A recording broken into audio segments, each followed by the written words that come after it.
చేశారా? మరి ఇప్పుడు ఏం చేస్తున్నాం మనము? వినాయకుడికి పూజ చేస్తాం. పూజ చేద్దామా? ఇంతసేపు మనము విఘ్నేశ్వరుని ప్రార్థన చేసాము. ఇప్పుడు సరస్వతి దేవి. సరస్వతి దేవి అంటే ఎవరు?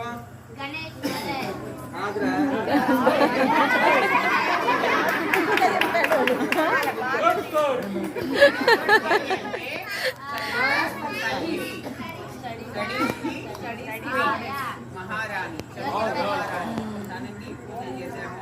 మీరందరూ చిన్న చిన్న పిల్లలు కదా, బాగా చదవాలి, మంచి ఆటలు ఆడాలి, ఆరోగ్యంగా ఉండాలని సరస్వతి పూజ చేసుకొని ఎందుకు సరస్వతి వినాయకుడికి ఇంకొక పేరు